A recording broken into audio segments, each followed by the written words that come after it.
오늘은 이제 폐기물 산업에 대해서 좀 간단히 생각을 해보겠습니다. 일단 우리가 흔히 누군가한테 앞으로 좀 유망할 섹터에는 어떤 게 있을까요? 이렇게 물어봤을 때 대부분 돌아오는 답변을 보면 뭐 우주 산업이나 뭐 자율주행, 뭐 VR, AR, 뭐 6G 뭐 이런 어떤 산업 같은 걸 얘기하지 쓰레기를 처리하는 사업이요, 뭐 폐기물을 처리하는 산업이요, 이렇게 말하는 사람은 사실 거의 없죠.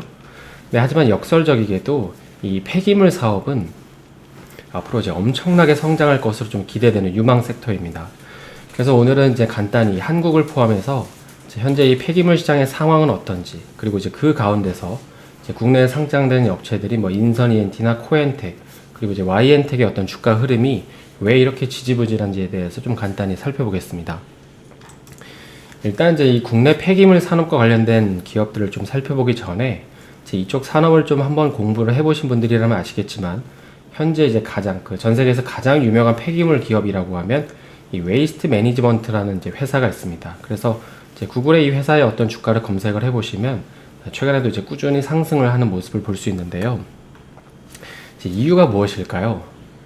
이 크게 두 가지 원인이 있는데, 첫 번째는 이제 원자재 가격이 크게 상승을 했기 때문입니다.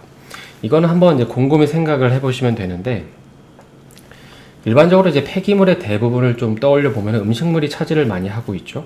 근데 이런 음식물들은 이제 포장이 돼서 판매가 됩니다. 근데 이제 최근에 원자재 가격이 많이 상승을 하면서 이런 어떤 비닐이나 포장지, 뭐 플라스틱 포장지 같은 이런 제품들의 이제 가격이 다 상승을 했잖아요. 그래서 이렇게 쓰고 한번 버려지는 제품들을 이제 다시금 재활용했을 때 재활용된 그 제품을 다시 팔면 가격 역시도 그 오른 만큼 이제 올려서 팔 수가 있는 것입니다. 그러니까 최근에 이제 철강 가격이 많이 올랐기 때문에 이 자동차를 폐차해서 생산하는 이 철 스크랩 가격 역시 상승하는 원리라고 이제 생각을 하시면 됩니다. 그러다 보니까 폐기물을 활용해서 만든 재활용품이라고 하더라도 이제 원가가 올랐으니까 비싸게 팔릴 수밖에 없는 것이죠. 그리고 이제 이는 실적으로 연결이 되는 것입니다. 그리고 이제 두 번째 이제 이 폐기물 사업이 좀 커지는 이유는 이 ESG랑도 좀 관련이 있는데, 요즘에는 이제 국내 건설사들이나 뭐 대기업들도 이 폐기물 업체 인수에 관심이 많다고 하죠. 그래서 그 이유를 보게 되면은 이런 이제 폐기물 관련 사업을 영위하는 기업들은 이제 어떤 그 업종의 취지를 보면 이제 환경 오염을 시키지 않는 방법을 이제 연구하는 기업이기 때문입니다. 그래서 뭐 어떤 기업이 이런 기업을 보유를 만약에 하게 되면 뭐 매출도 올라가겠지만은 당연히 이제 ESG 평가에서 또 높은 등급을 좀 받을 수 있겠죠. 그래서 정리를 해보면 최근에 전 세계적으로 이 폐기물 업체들의 관심이 부쩍 늘어난 첫 번째 이유는 이제 원자재 가격이 크게 상승하면서 이에 연동해서 이제 폐기된 제품들을 재활용품으로 재생산하는 제품 가격 역시도 이제 상승을 했고, 그게 이제 기업의 좀 큰 실적, 그러니까 실적 부분에서 이제 큰 이익 기여를 했고, 그리고 이제 두 번째는 이제 이런 기업들은 사업으로 영위하고 있는 아이템 자체가 이제 친환경적인 어떤 사업 포트폴리오를 가지고 있는 만큼 이 ESG 평가에서도 좀 긍정적인 점수를 받을 수 있기 때문입니다. 그러다 보니까 당연히 이제 주식도 오르는 거고, 관련 기업들을 묶은 이제 펀드들이 있다면 이제 그런 곳들에도 자금이 많이 들어가는 거겠죠.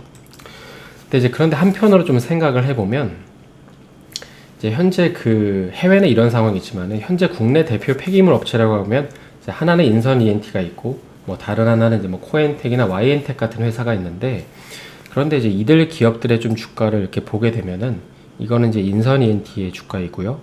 그다음에 이거는 코엔텍이라는 회사의 주가인데, 보시는 것처럼 현재는 그다지 이렇게 인상적인 모습은 아닙니다. 이유가 뭘까요? 왜 이제 해외랑 달리 국내에서 이런 폐기물 업체를 담당하는 기업들은 왜 이렇게 주가가 이렇게 연동해서 오르지 않는 걸까요?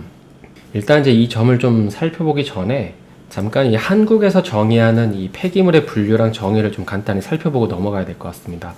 일반적으로 이제 우리가 폐기물이라고 하면 크게 이제 생활 폐기물이 있고 또 이제 사업장 폐기물로 이렇게 구분을 하는데, 이 생활 폐기물이라는 거는 뭐 직관적으로 단어에서 주는 느낌이 있듯이 말 그대로 이제 일상생활에서 발생하는 이 폐기물이라고 생각을 하시면 됩니다.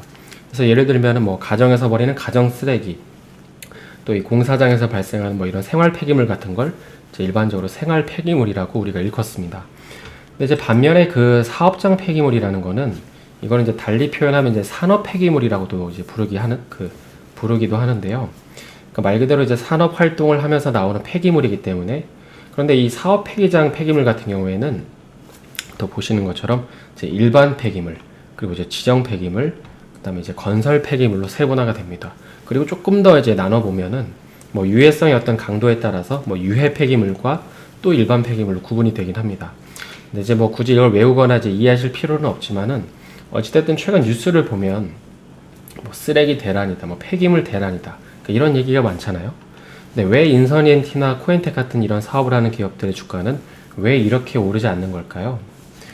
이 인선이엔티랑 또 코엔텍이 영위하는 사업은 이런 어떤 뭐 생활 폐기물이나 일반 폐기물, 뭐 지정 폐기물 이런 게 아니라 물론 인선이엔티는 지정 폐기물을 하기도 하지만은 대개의 경우에는 이런 식으로 이제 건설 폐기물 사업을 영위하고 있기 때문입니다.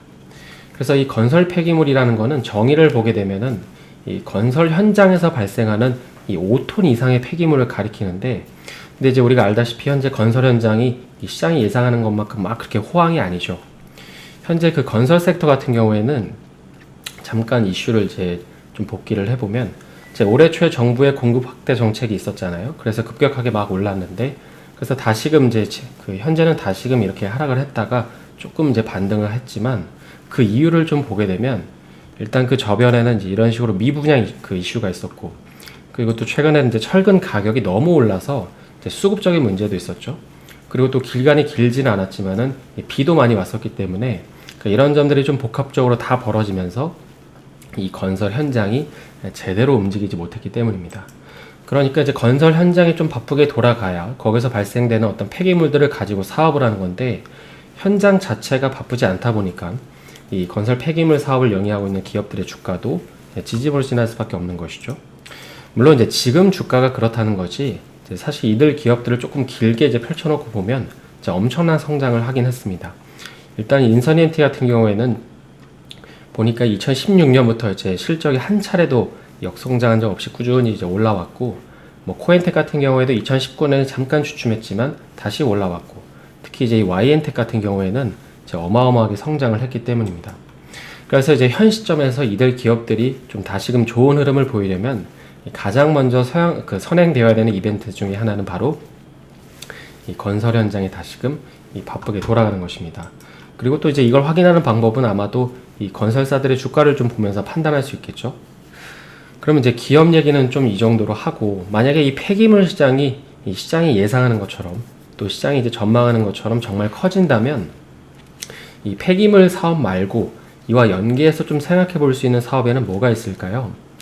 이 현재는 크게 두 가지 정도가 좀 거론이 되고 있는데, 이제 그 중에 하나는 그 잉여식품 판매 플랫폼이라는 게 있고, 또 다른 하나는 이제 재활용, 그러니까 재활용이 아니고 이 재활용이라는 섹터가 부각될 가능성이 높다고 합니다. 먼저 이 잉여식품 판매 플랫폼이라는 건 이제 이런 건데요. 그러니까 예를 들어서 이제 모든 음식들 같은 경우에는 유통기한이라는 게 있죠.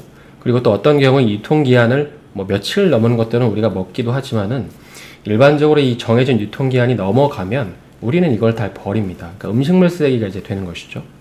그래서 이걸 방지하기 위해서 나온 게 이 잉여식품 판매 플랫폼이라는 게 있습니다. 그러니까 이거는 이제 말 그대로 정해진 유통기한이 얼마 안 남는 그런 제품들을 이제 싸게 판매를 하는 것입니다. 그러니까 요즘은 이제 당일 배송도 가능한 시대니까, 그래서 이 배달 플랫폼을 활용해서 이제 같은 제품이라도 유통기한이 얼마 안 남은 제품들을 좀 더 이제 싸게 파는 것이죠. 그래서 실제로 이제 이 플랫폼 사업을 좀 도입해서 성공한 기업이 있는데, 바로 이제 덴마크의 이제 투구투고라는 이제 회사가 있습니다. 이게 이제 돈을 버는 영리 활동도 뭐 영리 활동이지만은 이 기사에 보면은 네, 여기 이제 이런 식으로 나와 있는데, 그 수치로는 또 안 나왔지만 음식물 쓰레기도 엄청나게 줄여주고 이산화탄소도 이제 엄청나게 감축을 시켜준다고 하죠.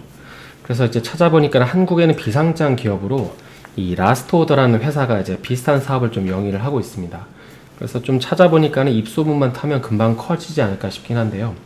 특히 이제 이 30% 혹은 이제 40% 할인된 제품이 많기 때문에 이제 한국에서는 이 회사가 조금 관련된 사업을 영위하고 있고, 그리고 조금 더 이제 넓은 관점에서 보면 이거는 이 지구인 컴퍼니라는 이제 회사가 운영하는 또 사이트거든요. 뭐 이런 이제 사이트들을 제가 홍보하는 건 아니지만은 이 사이트의 취지는 그 못생긴 농산품들, 그러니까 뭐 B급이나 C급의 어떤 농산품들로 만든 이 가공식품을 판매하는 회사라고 생각을 하시면 됩니다. 특히 이제 이 회사 같은 경우에는 이 식물성 식품, 그러니까 대체육 식품을 되게 많이 판매를 하거든요. 근데 현재 지금 MZ 세대들이 막 채식주의자, 뭐 식물성 식품에 대한 수요가 많다 보니까는 좀 이런 걸 선제적으로 예상해서 준비하는 게 아닌가 싶긴 합니다.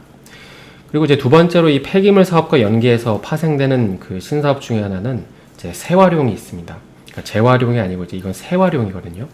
그러니까 재활용이라는 거는 이 식재료를 이제 가공하다 보면은 이제 버려지는 이제 폐기된 재료들이 있죠. 그래서 그런 재료들을 가지고 새롭게 이제 상품화를 한다고 해서 이 재활용이라는 단어를 사용하는 것 같습니다.